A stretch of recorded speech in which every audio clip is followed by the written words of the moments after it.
of India, which is where our present and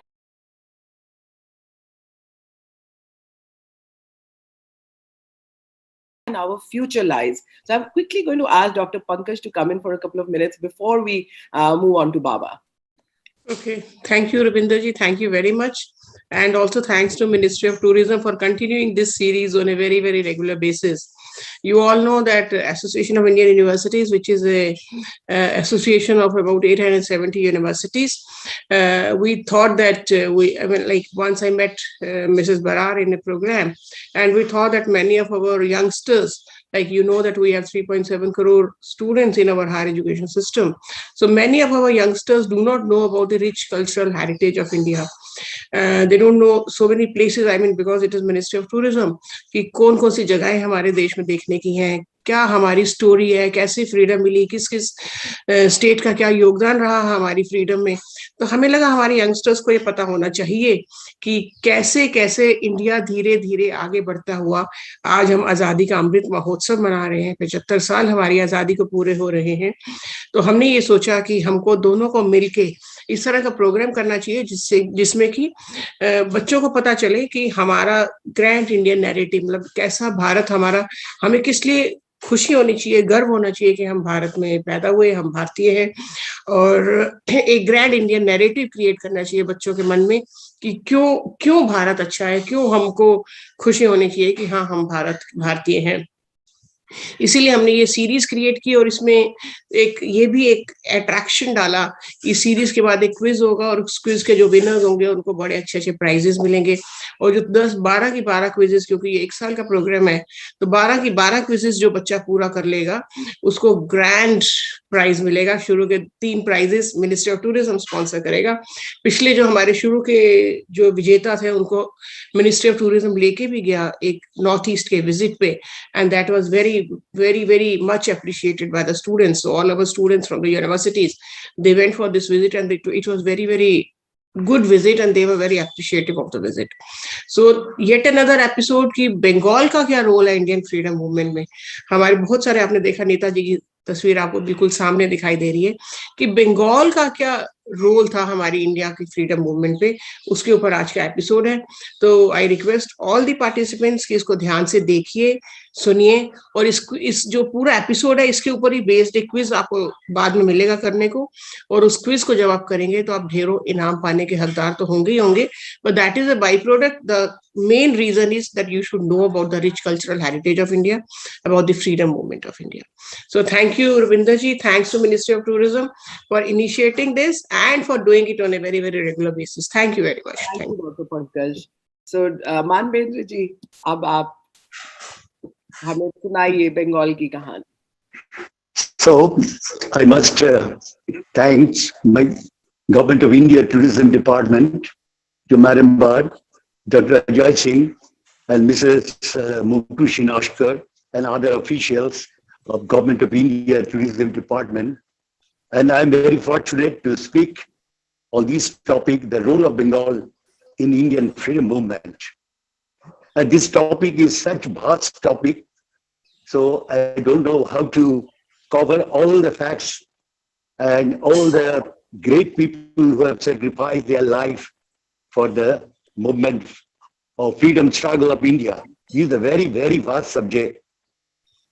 So briefly I'm telling how the Britishers came to India. That is the beginning. Then we'll talk about how we have driven out those English people from our country, and how thousands of young people from our country have taken part to get rid of those colonial rule.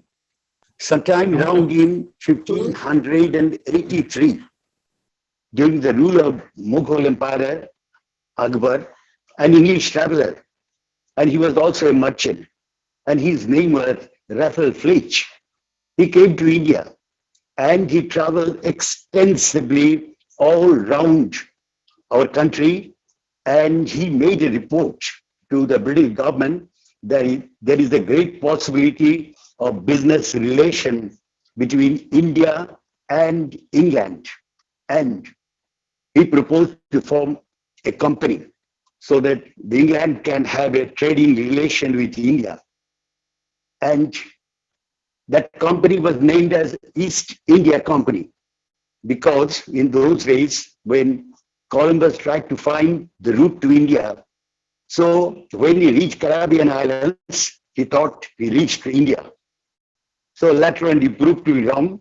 So that latter part of those age, he called the Caribbean islands as West Indies and India was East India. So the consortium of business houses in England,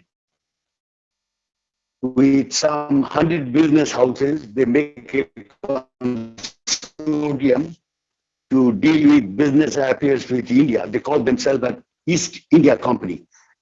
Some of the European business houses have already settlement on the western bank of the river Ganges. And first came Portuguese, then Dutch, Danish, French, and finally the Britishers. And British that came among the last business houses from Europe, but they lived here for long. And with their strong naval power, they ousted all the European business houses and East India Company, and they started their business. They first came down to the western part of India in Surat in Gujarat.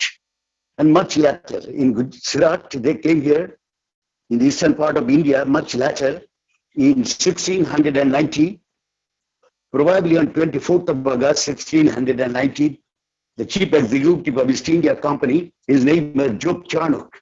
He landed on the northern part of Calcutta. At the time, that part of Calcutta was called Shuta-Nuti. The name came from Shuta in Bengali means thread, and Nuti means the small bundle of the thread. It was used to manufacture the weavers in the northern part of Calcutta, so the name of that village was Shuta-Nuti. So 24th of August 1690 is the beginning of growth of East India Company in the eastern part of India. So East India Company, why they were interested? Because they were interested to take spices. Mostly they were interested to take spices to Europe.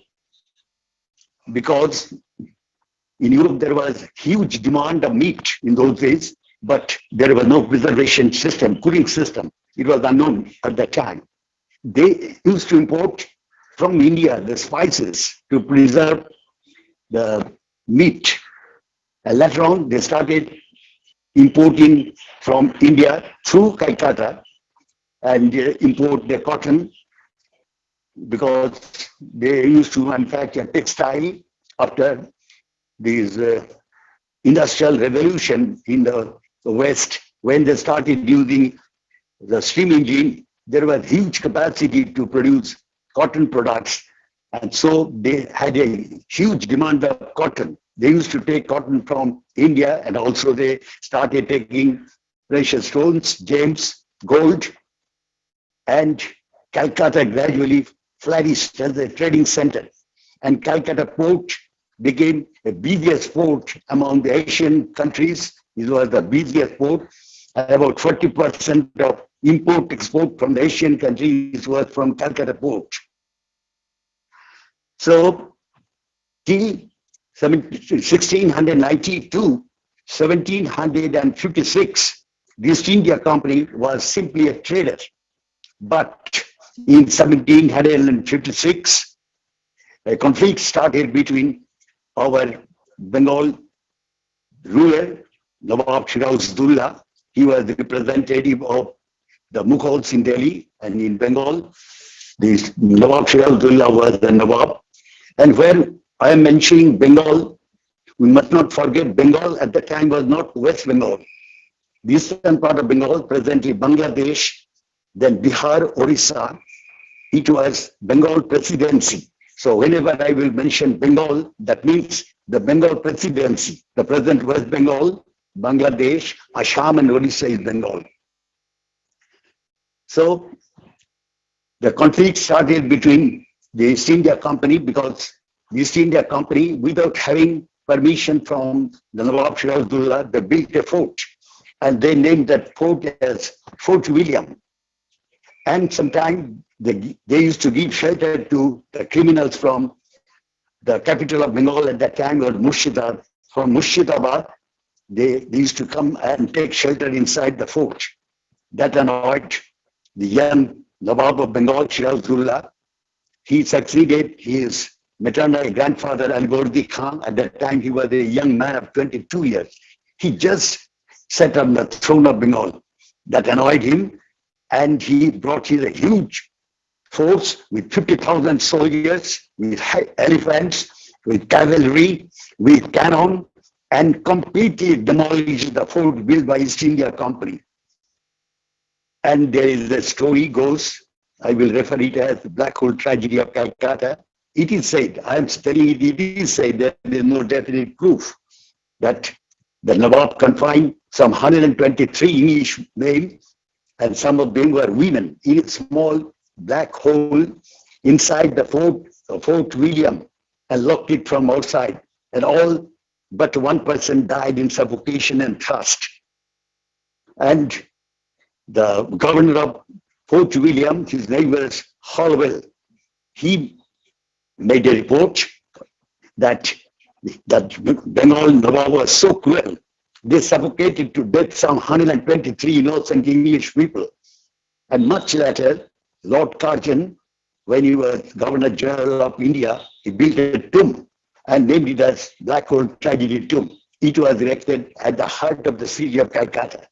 I am referring it because much later, in 1940, Netaji Subhash Chandra Bose, the greatest freedom fighter India has ever produced, he protested. It is based on a false story that it is impossible to put 123 people in a small room inside the fort. How it is possible?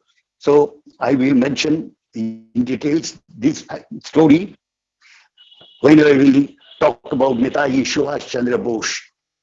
Round in Bengal gradually became a very important trading center. Calcutta and Bengal was at the time was a very rich state. This part of India was a very rich in all respects. So the Britishers decided to make many of the educational institutions around Calcutta because it was very expensive to bring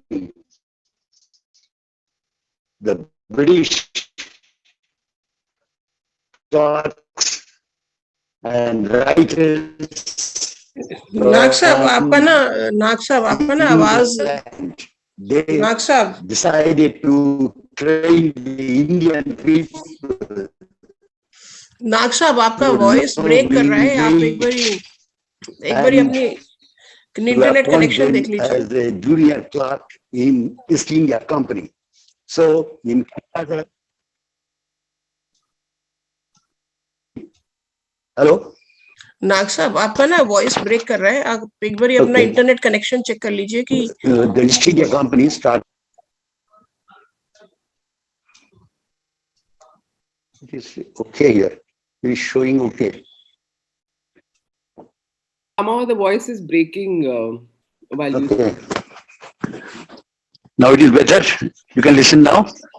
It's better. It is better now. Okay. But still there's a lot of So garble somehow. okay. Now many of the educational institutions in Calcutta started. It is not that Britishers wanted to make India as a developed country. Their intention was to produce some clerks and writers. But they started Calcutta University, then Calcutta Medical College, all round in Calcutta, then Bengal Engineering College, Bengal Art College. But these give them a boomerang as they produce many intellectuals in Calcutta and round, and also in Dhaka, the present capital of Bangladesh. These intellectuals started agitation against the Britishers, and they started demand, we want independence. So finally, in 1857, there was a revolt started in Barakpur. That was the first garrison made by the Britishers near Calcutta. It is 16 kilometers north of Calcutta, the garrison at Barakpur. One young soldier, his name was Mangal Pandey. He was in the regiment of 34 Regiment of Bengal Native Regiment, and Mangal Pandey's leadership, that Indian soldiers took arms against the Britishers. And finally, it was the India's first war of independence. British historian called it a mutiny, but Indian historian called that war of independence in 1857, headed by a young soldier, Mangal Pandey. And that revolt spread in other parts of India, in Jhansi, in Kanpur, in Lucknow, in Delhi, in Lahore. At a time, Indian soldiers revolted against Britishers. And the British India Company felt it is uncontrollable by a business house to control the huge country like India. And British government decided to take the political right from East India Company to the British government, and Calcutta declared as capital of India. So within few years, Calcutta became the most beautiful city in India and second most beautiful city in the whole of British Empire, next to London. So in Calcutta, because of proximity of different educational institutions, they produce many intellectuals, all the politicians, doctors, and at the time engineers was not much demand, because before industrial revolution in India, there was not much demand of engineers, but the lawyers, writers, singers, everything in India coming from Calcutta. And the Renaissance, they called the Renaissance, to fight against the prejudice and malpractices, all against these intellectuals they fought. And a person like Raja Ram Mohan Roy, who was declared crusade against the malpractices on the false ideas, and so Raja Ram Mohan Roy stopped the cruel system, unbelievable cruel system of sati, where the women, if unfortunately she becomes a widow, she had to go in the fire along with her dead husband. So Raja Ram Mohan Roy is a crusade against the evil system. And he was not against Hinduism, but he was against some useless rituals. One of them was worshipping idols. He made a new religion. It is amalgamation of Christianity and Hinduism. He called that religion as Brahma Samaj. And it was accepted by the intellectuals in Bengal. The Brahma Samaj, they brought in the forefront the women's education. And so Bengal was the first time in India where women had the equal opportunities with the male. And Bengali women doctors, lawyers, writers, singers started coming because of Raja Ram Mohan Roy, who initiated the Brahma Samaj. He was heavily supported by Keshav Chandra Sen, another luminary who supported, and Rabindranath Tagore's grandfather, Prince Darokanath Tagore. He was the most successful businessman of that time who started the shipping business, and he also followed up Raja Ram Mohan Roy. At the time, Ishwar Chandra Vidyasagar, his photo you can see in the screen, he was a great social reformer. In those days, the women were not allowed to go to school even, and widow remarriage was forbidden. And Ishwar Chandra Vidyasagar, he's an unbelievable, courageous man. He fought against the whole powerful people in the upper class in the society of India to introduce the widow remarriage and girls' education. His mission was to start girls' school, and he was the founder of Sanskrit College in Calcutta to revive the Sanskrit, the old language. So from Renaissance of that called the Renaissance of Bengal, that bring to light. So to talk about, there are many luminaries. Now I will request Malini, you just speak about something, another great personality from Bengal, Rishi Aurobindo Ghosh. Over to Malini.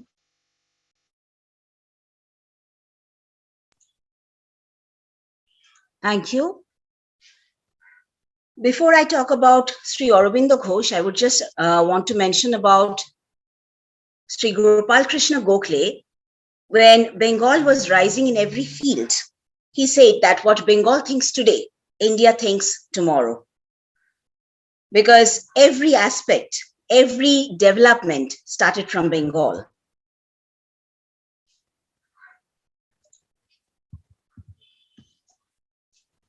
Sri Aurobindo Ghosh was a very brilliant and talented man, perhaps ever born in the field of philosophy in India.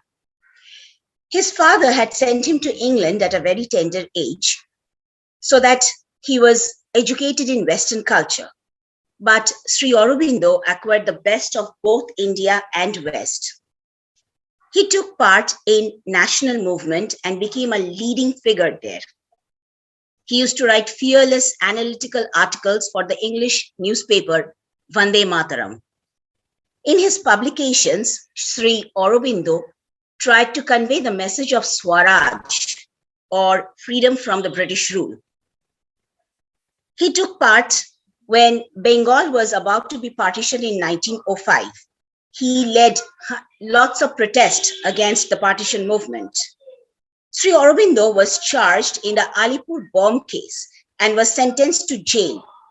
He spent 1 solitary year in solitary confinement in the central jail in Calcutta. While in jail, he practiced pranayam and studied Indian philosophy, as well as religion in great details. He decided to give up active politics after his stint in jail and devoted himself to spiritualism. Apart from Life Divine, which is his best known work, he had also written several other books, one of which was Tales of Prison Life. He first went to Chandanagar, the French colony in Bengal, and then later he went to Pondicherry and he set up an ashram there.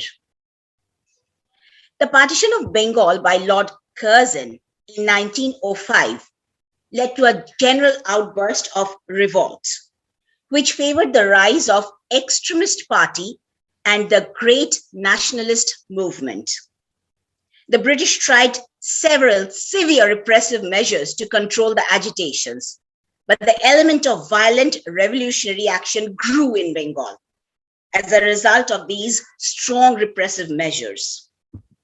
Bengal was at its peak of nationalist movement at the dawn of 19th century, which eventually emerged as a formidable threat to the British Raj.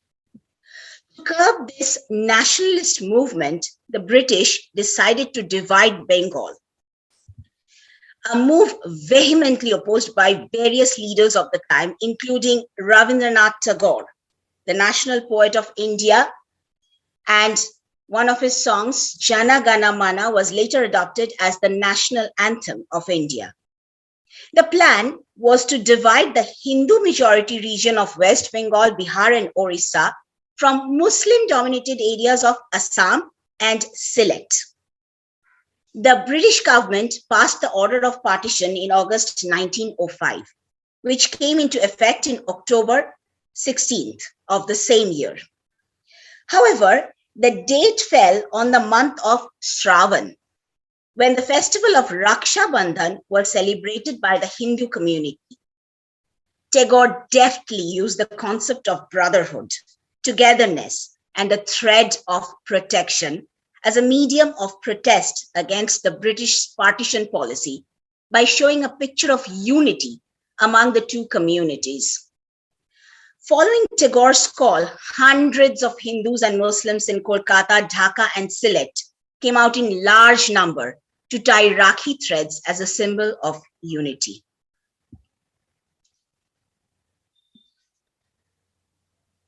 Another English gentleman, Douglas Kingsford, he thought there was a life threat on him. Barindra Ghosh was initiated with the revolutionary oath by his elder brother Sri Aurobindo Ghosh in 1902. He spent some time in Bengal for recruitment and organization of the revolutionary movement. He chose 18-year-old Khudiram Bose and 19-year-old Prafullo Chaki for a very difficult mission. The British government, being aware of the life threat to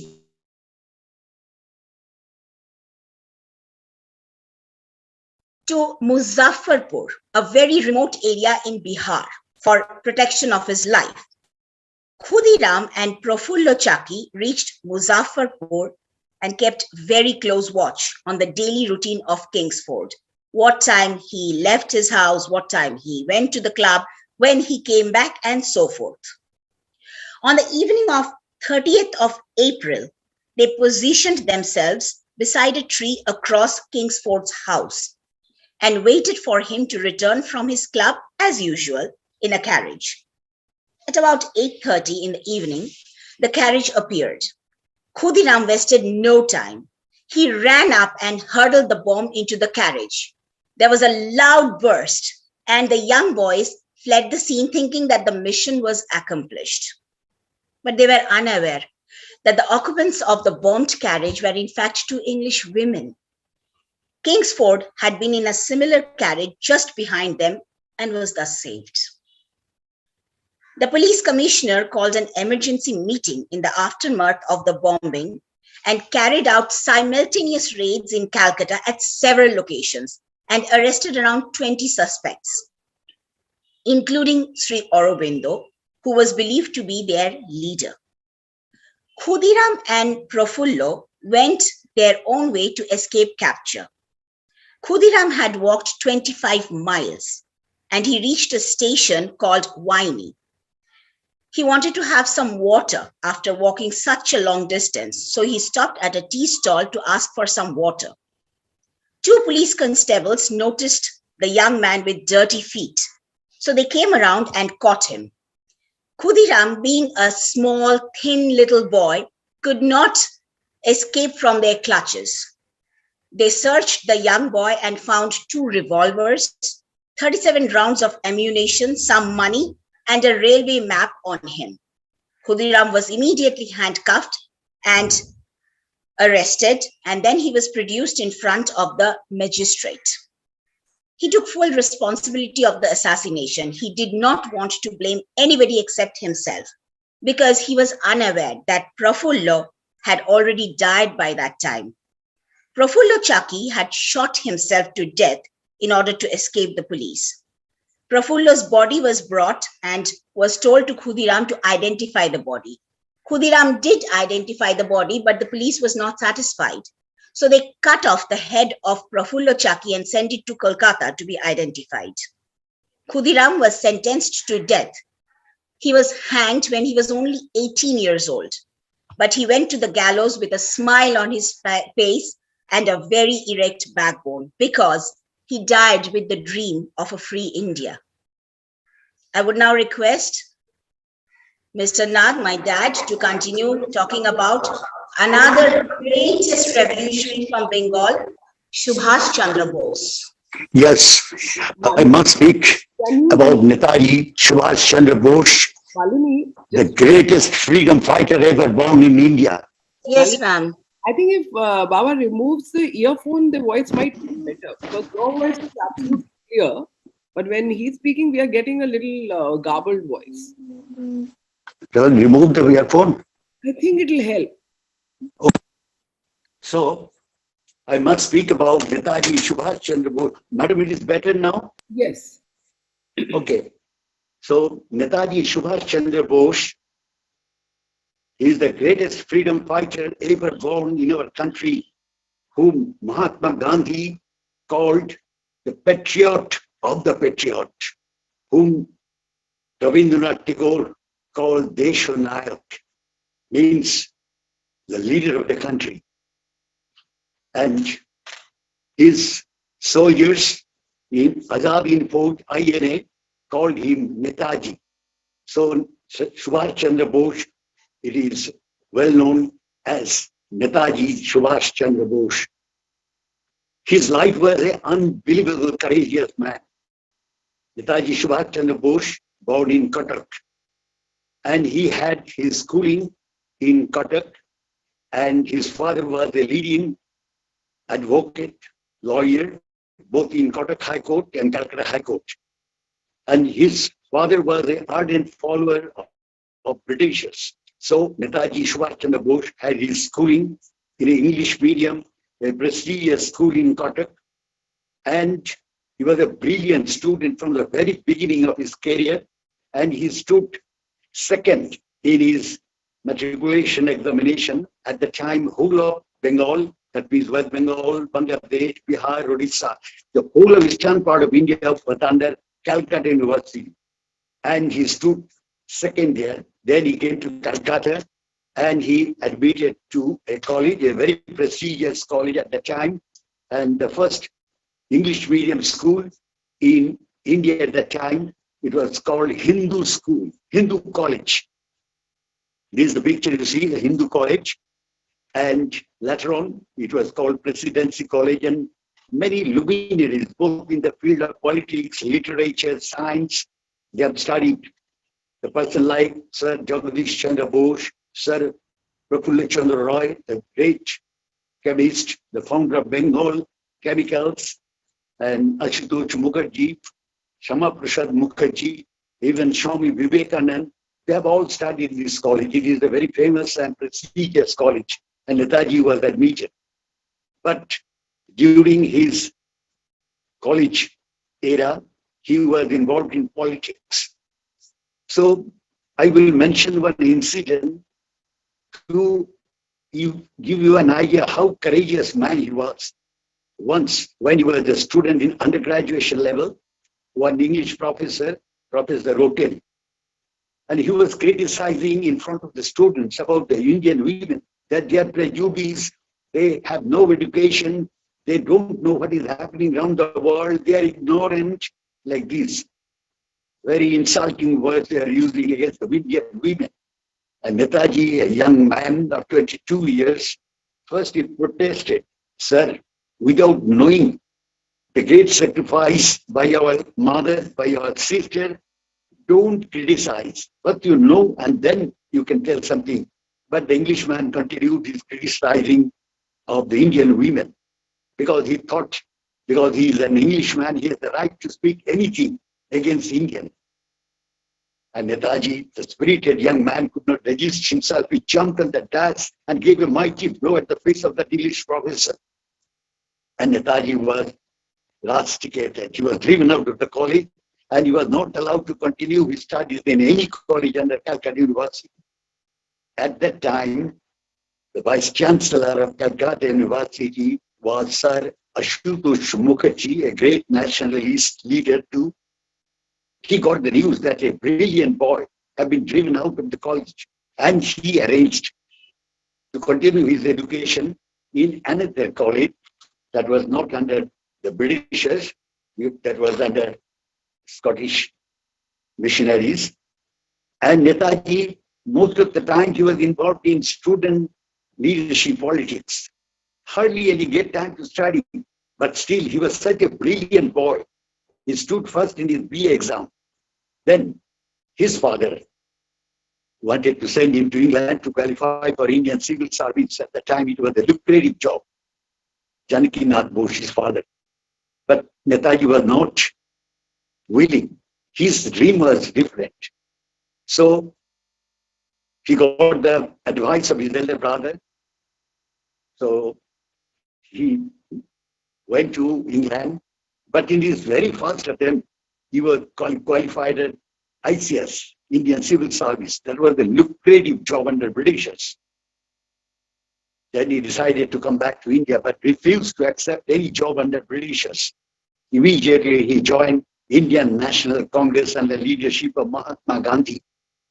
Because of his brilliant ideas and his matured political ideas, and his wonderful power to deliver the lecture, anything and everything. It was to see India's freedom.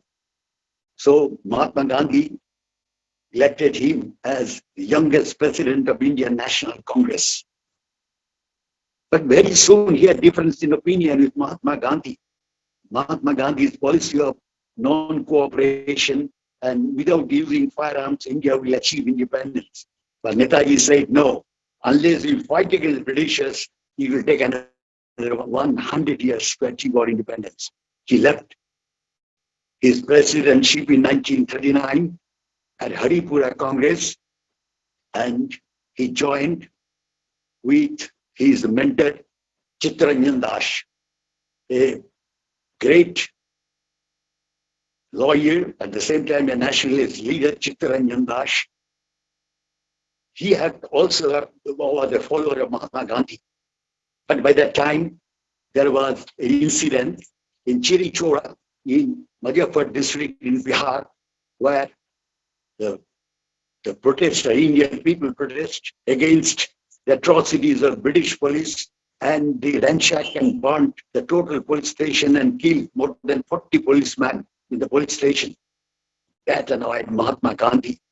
In spite of my instruction not to take arms, not to be involved in any violence, why you have gone for violence against the Britishers? So he declared, I am withdrawing the non-cooperation movement against Britishers. And Chittaranjan Das in Bengal and Motilal Nehru from UP, and they decided to quit Indian National Congress and they formed Swaraj Party. And Netaji joined under the leadership of Chittaranjan Das in Swaraj Party. And Swaraj Party had a landslide victory in municipal corporation in Calcutta. And Netaji was elected the chief executive officer of Calcutta Corporation. But very soon, Britishers made some false allegation against Britishers that he is the conspirator against the British government. So he was sent to Mandala jail in Burma. That time it was also a British colony. And he was confined to jail along with Chittaranjan Das in Mandala jail for 3 years.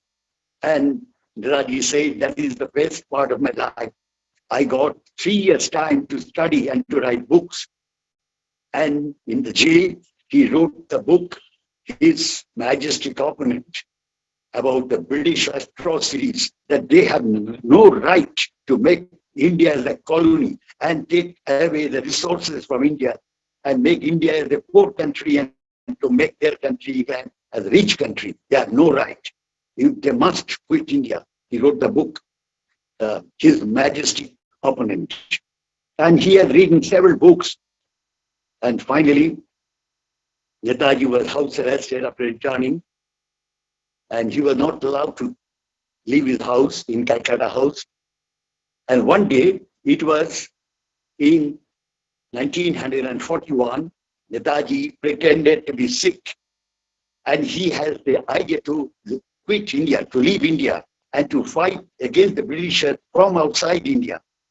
So it was in 1940, sometime in 16th or 17th of January, some 8 Afghan came to visit Netaji Subhash Chandra Bose, and Netaji disguised himself as an Afghan and with a false beard, with jubba and a turban.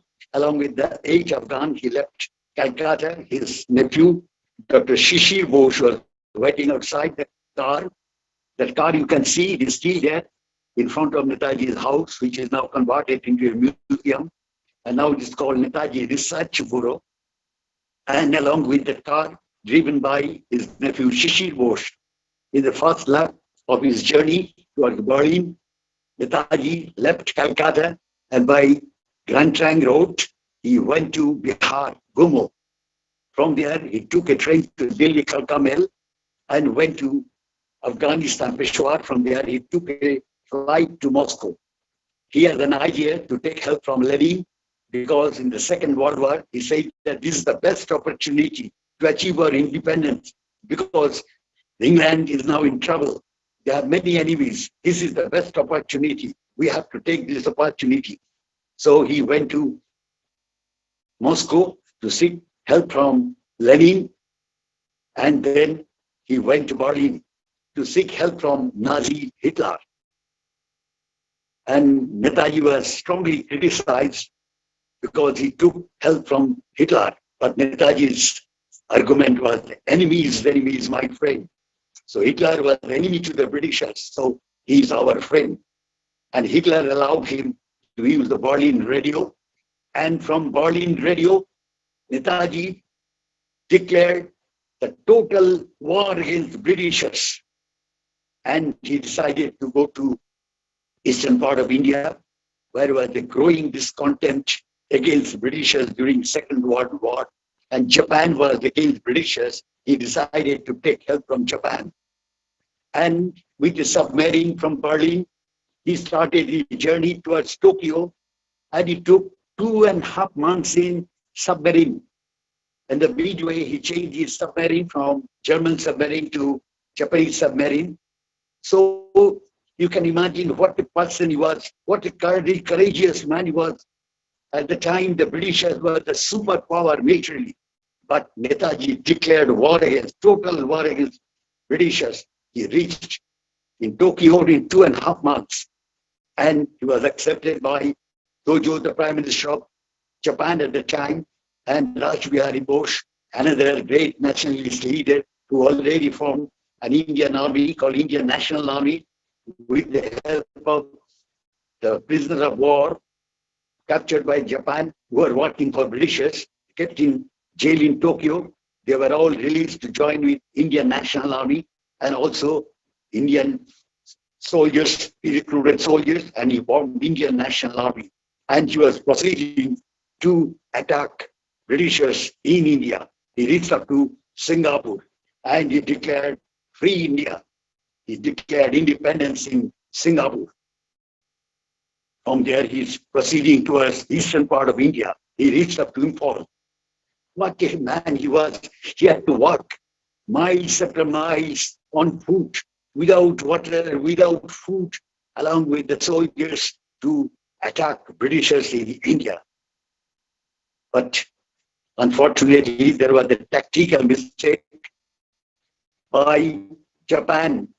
They bombed Pearl Harbor in Hawaii Island in the shipyard of US. On retaliation, US bombed Hiroshima and Nagasaki, two cities in Japan, in 1945. After that bombing in Japan, Japan had to surrender. It was totally shattered. Japan was totally shattered, and he had to, that the Second World War came to an end. But suddenly in 1945, the greatest freedom fighter, the great patriot, Netaji Subhash Chandra Bose, disappeared. Still it is a mystery how Netaji died, or how, if he is alive, where he has been. There is no clue. It has now 125 years had he been alive. So Netaji also a human being. There is no possibility that he is alive. But India ultimately achieved India's independence in 1947. It is a great pity.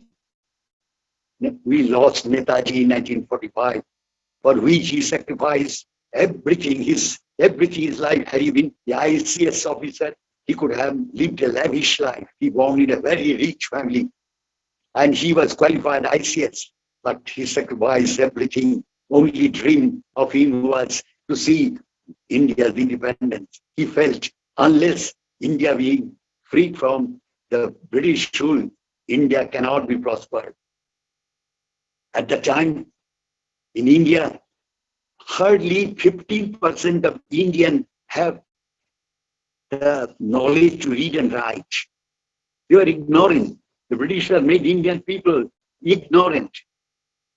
Hardly 1% of the resources they're earning from India they spend for education, which is much less than what is spent in one city in the United States, in Washington City. Less than for the whole nation, they spend so little money to make Indian educated. And for the health, at the time in Indian, the average lifespan was 17 years. But after independence, we have spent 75 years as an independent nation. Now, average life expectancy of Indian life is 75 years. So the great institutions like IIT, IIM, all these are built after India achieved independence. They did nothing for Indian. So British people sometimes say that they make that the Indians are lucky that they were under British. No, India is utterly distressed because India had to spend 190 years. So we must not forget the great sacrifice for our freedom fighters in the different field who wanted to see India independent nation, democratic Indian nation. So we must not forget the sacrifice of the great people who sacrificed for our country. Now, in the concluding, I request Malini to speak something more. A few more revolutionaries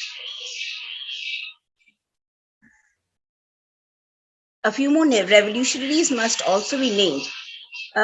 Can you please turn off the mic there, Baba? Can you please turn off the mic? It's echoing here.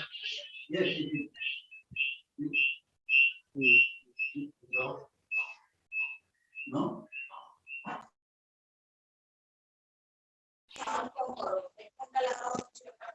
Okay. Okay. So I'll just continue talking about some more revolutionaries from Bengal. Lala Lajpat Rai, Bal Gangadhar Tilak, and Bipin Chandra Pal, the famous trio popularly known as Lal Bal Pal, were advocates of Swadeshi movement. Amongst them, Bipin Chandra Pal from Bengal was called the father of revolutionary thoughts in India. He became a major leader of the Indian National Congress.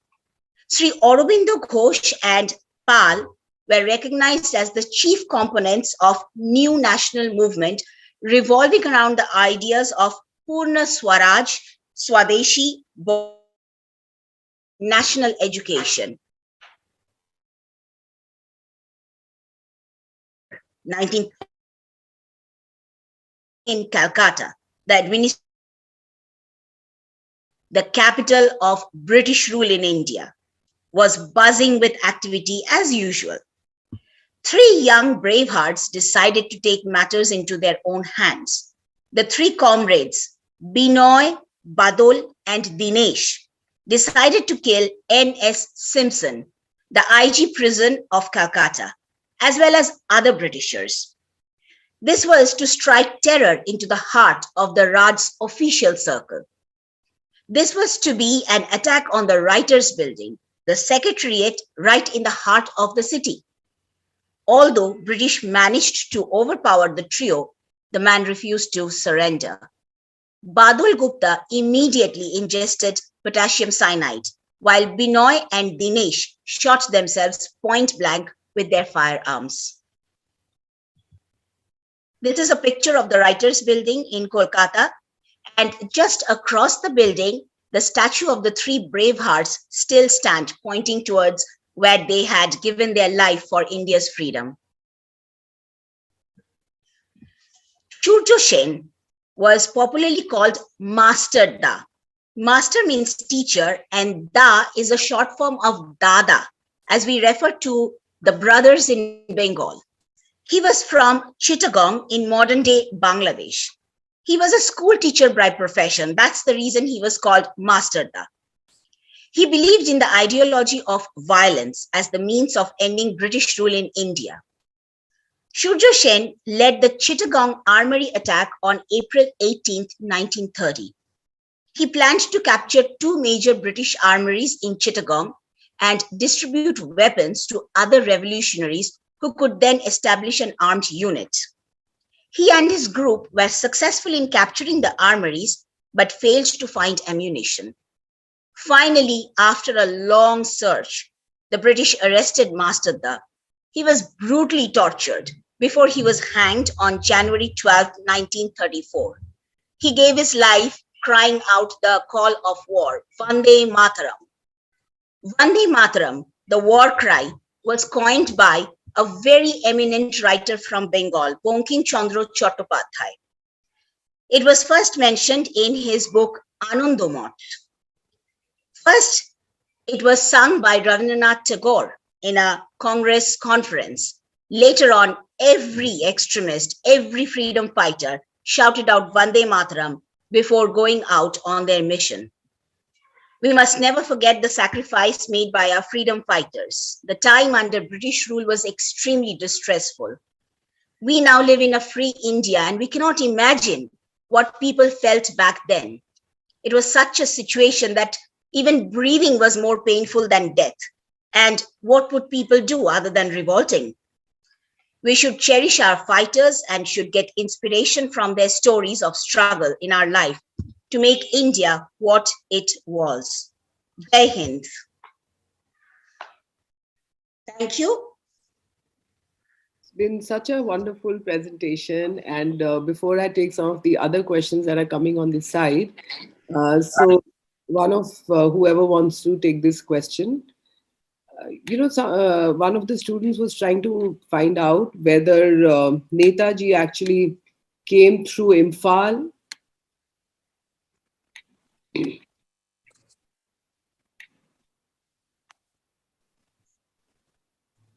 Malini? Something has gone wrong with Baba's connection, so he has joined me from the same place. No, that's fine. That's perfect. That's actually very nice to see both father-daughter together. So the question that Ganga Prasad is asking is, did Netaji come to Imphal, Manipur along with the INA army in 1944?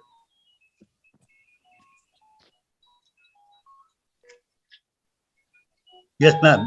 They came from Singapore to the eastern part of India and reached up to Imphal. And there was the debacle. So many of the soldiers were injured. And Netaji was so sensitive person, though he was the general of his INA. He was simply shed his tear for his soldiers. He was so compassionate. Then nobody knows it. Then he went to Japan for preparation, the fresh attack. Suddenly, most probably in Tahigu airport, there was a plane crash, but it is not sure whether he was in that aircraft. After that, there was no trace of Netaji. It is still a mystery whether he died in the plane crash or he went somewhere. Nobody knows anything, no clue. Okay. Ma'am, if you allow me, I want to speak just a few words on this point. Please go ahead. Actually, we had a webinar already, the Kohima War Memorial. For your tomorrow, we gave our today. When you go back to home, tell about us. So it was a webinar, wonderful webinar, and that's about INA of Subhash Chandra Bose and the British Indian Army. So at Kohima, there was one of the toughest war of the the Second World War history, where one side there was a British Indian Army and the second side INA with help of Japanese forces. In history, they believe that it was a war between Allied and the Axis forces, but being a researcher in Indian history, I can tell you, I can tell my audience that it was a war between Subhash Chandra Bose and his army, Azadi Hind Fauj, and British Indian Army. And it was the toughest war. In that war, you can imagine it was started in April and ended in June. So almost 3 months that war continued. And one thing is a very important, when the Japanese and the INA, they lost that battle. And the Japanese commander asked the Subhash Chandra Bose, you must leave from here. We are giving you the safe passage and you back to Japan. But the Subhash Chandra Bose, what he mentioned there, until or unless my sisters are here. Because in Subhash Chandra Bose army, in Azad Hind Fauj army, there was a, the Mahila battalion was there. And the name of that battalion was Maharani Lakshmi Bai battalion. And that those women who were so brave, and they were not ready to, leave the battleground. Finally, the Subhash Chandra Bose stayed there until all the sisters were not left that battleground. And then, as Manvendra Dada told, that from there, anyhow, he tried to back to the Singapore, and what's happened, that is still mystery. But tomorrow is the birthday of the Subhash Chandra Bose, and meanwhile our honorable Prime Minister inaugurated yesterday, or the day before yesterday, at India Gate, a big statue of the Subhash Chandra Bose. So it is honor to him. Well presented, Dada. Well presented, Malini, ma'am. Thank you. Thanks, Dr. Ajay. In fact, for everybody joining in, Dr. Ajay is the president of the Tour Guides Federation of India, and himself a huge resource. As I said, all our guides are a wealth of information. Now, talking of the Kohimawa Cemetery, in fact, I'm afraid we totally forgot. We should have shown the students today all the fun that the children had when they went with us to Kohima in the end of November. But next time, we will definitely remember to show you a beautiful presentation that was made by the students themselves out of that program. And they went to the Kohimawa Cemetery, which is a memorial dedicated to soldiers of the 2nd British Division of the Allied Forces who died in the Second World War at Kohima. Talking of war memorials, dear friends, I also want to share with you that in New Delhi, right in the heart of the capital, the National War Memorial has been erected. It was inaugurated by the Honorable Prime Minister on 25th February 2019. And for anybody who is living in Delhi or is traveling to Delhi or can choose to travel to Delhi, it's a must-go-to place. The National War Memorial is a memorial which is dedicated to all the martyrs who have laid down their life from 1947, when India became independent.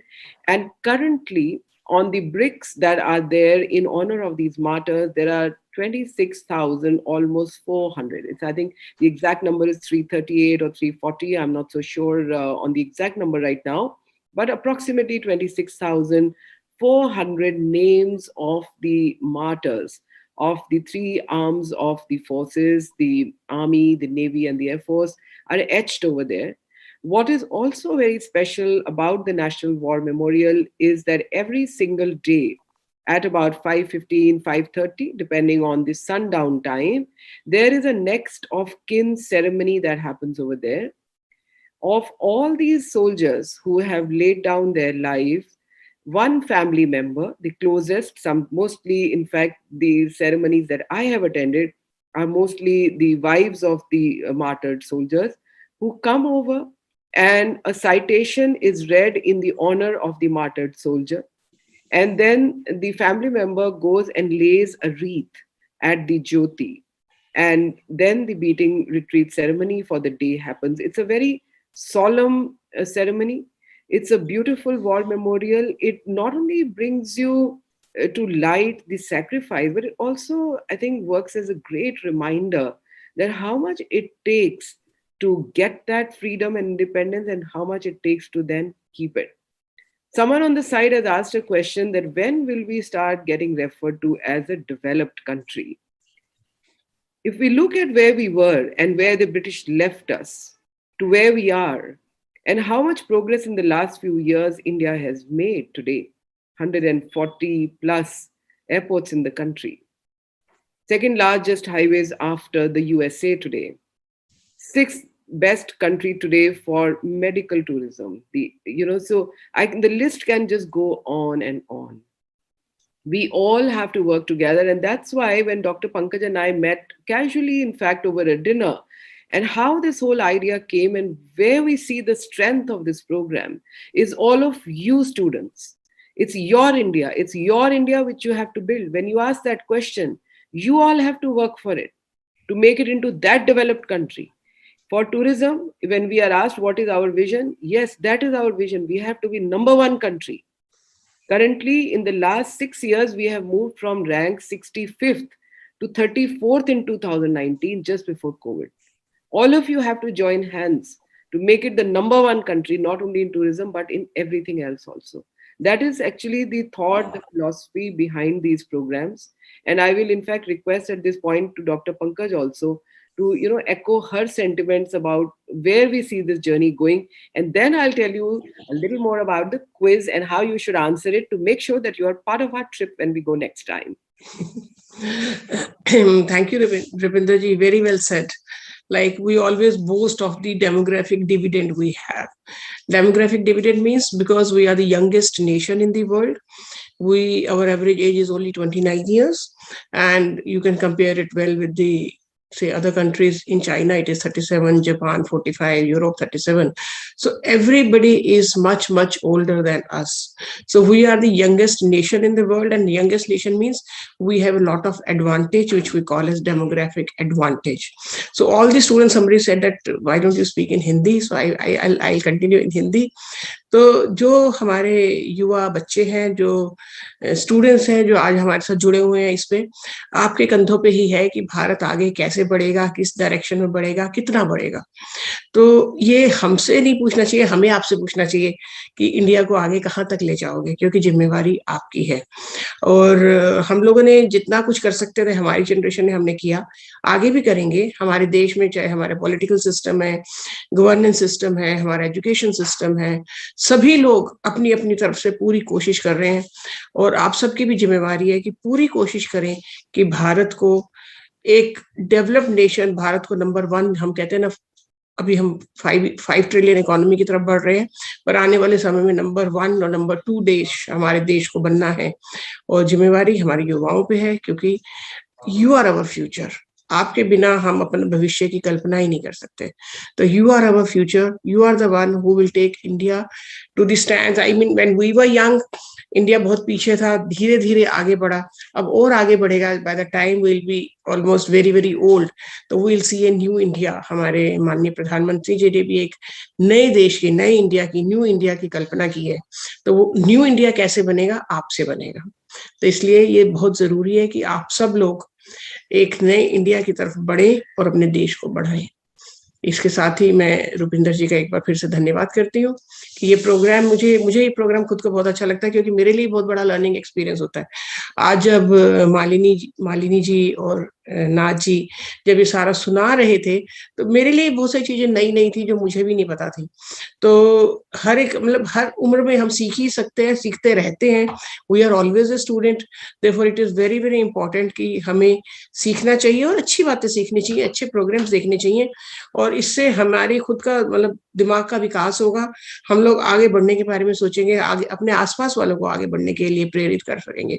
तो thank you Nag ji and thank you Malini ji for a wonderful program. You did it very well and it was really interesting. कैसे खुदीराम बोस जी को फांसी हुई, कैसे वो चल के गए, well, everything was so interesting.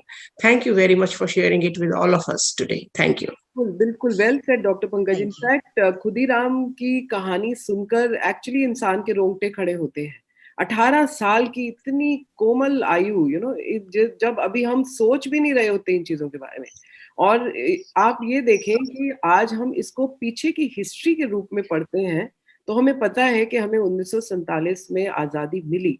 जिस दिन वो ये त्याग दे रहे थे अपने जीवन का, उन्हें तो नहीं पता था, कोई तारीख तो नियुक्त नहीं थी, उन्हें ये आइडिया भी नहीं था कि आगे चल के कब उनको एक्चुअली वो रिजल्ट मिलेगा जहां के वो अपने देश को कहीं दूर से आसमान से देखेंगे, क्योंकि वो तो होंगे ही नहीं. तो कितना ज्यादा जज्बा चाहिए. एक अनोनिमस अटेंडी है, आपका नाम नहीं आ रहा है बच्चे. वतन पर जो फिदा होगा, अमर वो नौजवान होगा. कितना सुंदर सेंटिमेंट किसी ने लिखा है. I can't get your name because you're coming by anonymous attendee. But yes, I think ये सारी चीजें जो पंकज जी ने कहा, why we need to revisit these things is precisely for the reason that everyday living में कई दफे हम भूल जाते हैं बहुत सी चीजें. और इन्होंने और मैंने तो शायद पढ़ी भी होंगी स्कूल में, फिर भी हम भूल जाते हैं. रोजमर्रा के जीवन में हम इतने इन्वॉल्व हो जाते हैं और बहुत सी चीजों का तो पता ही नहीं है. Somebody has asked about women. So, dear participants, as Manbendu Dada said in the beginning, a 1-hour session cannot do justice. That is the incredible India. Let me share with all of you that from the headquarters, We are bringing, this one is our 116th webinar in part of Dekho Apna Desh series. And every single time, for me personally, it's a humbling experience that there is so much in my beautiful country. So there is no end to this journey. And आप सबको भी मेरी request ये होगी कि आप न सिर्फ ये वाला कार्यक्रम जो हम AIU के ये specially craft करते हैं, न सिर्फ इसको देखें, but Ministry of Tourism की website पर all of you are welcome to visit and see all these beautiful sessions brought to you by incredible Indians. We just play the role of the Sutradhar. We just bring incredible Indians together. And so do go and visit on Ministry of Tourism's website, the links under Dekho Apna Desh, you'll find 115. And after a few hours, it will become 116th recorded webinar, which will travel you across the country. So do visit that. And every time that you will see the webinar, you will get a certificate. Someone asked me, what will we do with the certificate? I'm not going to tell you all the secrets in one day, na? So today you take the questions after this session, 25 questions. And then after you answer the question, you are all sent a certificate, an e-certificate. And after a few days, when Omicron is a little behind us, we will again be taking you all on a physical trip. There will be a lottery system out of which the best winners, the fastest answer-based winners, etc., etc.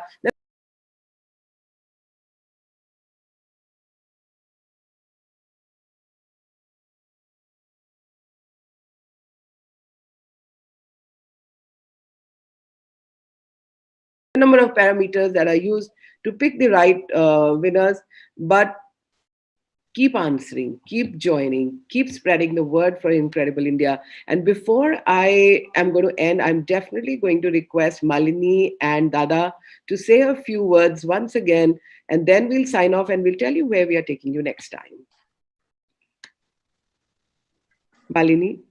Yes. Okay. So I will tell something. The time under the British rule was extremely grateful. We are free India. We are now in free India and cannot, okay? Okay, so now we are independent India. Now, greatest burden to take our country forward. So I can tell you one thing very important. Out of every 3 trained person in the world now, one is Indian. He is an engineer, maybe a doctor, a lawyer, a technician. That means a trained person. Of every 3 person in the world, one is Indian. And Indian democracy, perhaps the most successful democracy in the world now. And India is called the unity in diversity. It is truly this word. It is like a continent. There are so many languages, so many different food habits, dresses. No other country in the world having so many languages. The official language, I think, in India is 19, but more than 700 languages. So it is truly a country, unity in diversity. So during the time of Battle of Plassey, or at the time, we never thought about a nation. India is a nation. We thought about our state, our province, or our village. But now we think we are Indian. We never think that we are from this province or this state. We always think we are Indian. That is the greatest achievement for the Indian. So once again, I repeat that no other country can claim the unity in diversity, what India can claim. As regards tourism, India is approaching to be the #1 destination in the world in the tourist map. At the time of India's independence, there was nothing in the Indian constitution about tourism, no ministry, nothing. But now it is second most important industry in our country, tourism. It is next to engineering industry, because everything now we see it is manufactured in some industry.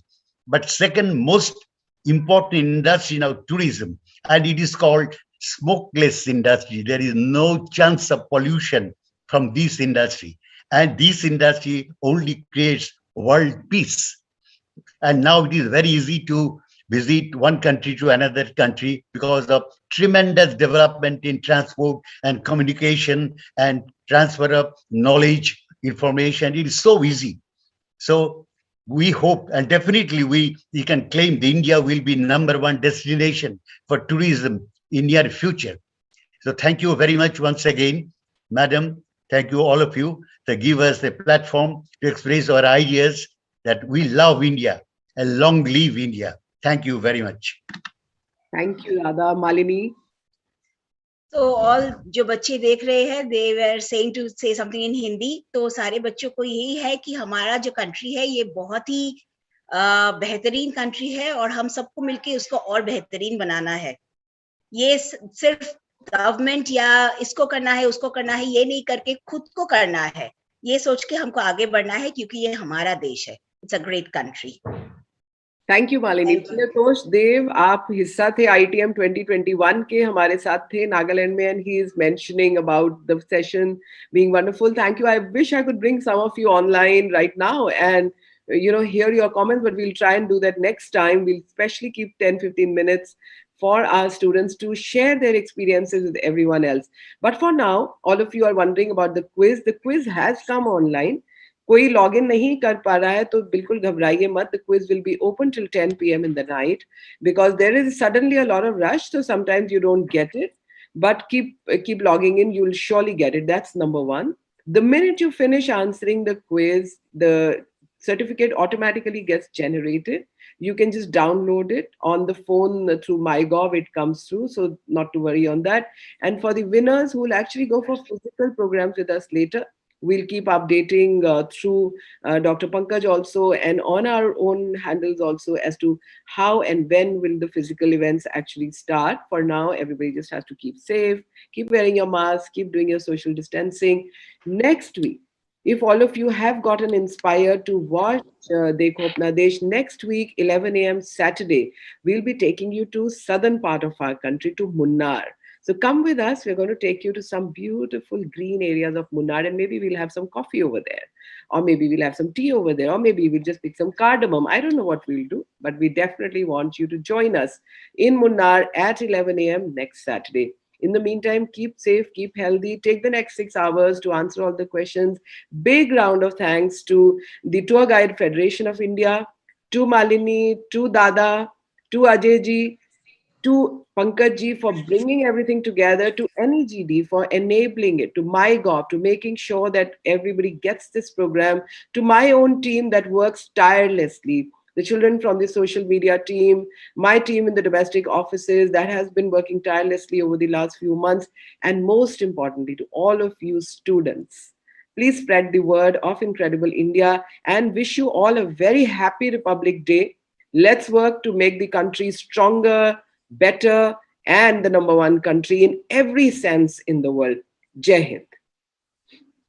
Jai Hind. Jai Hind.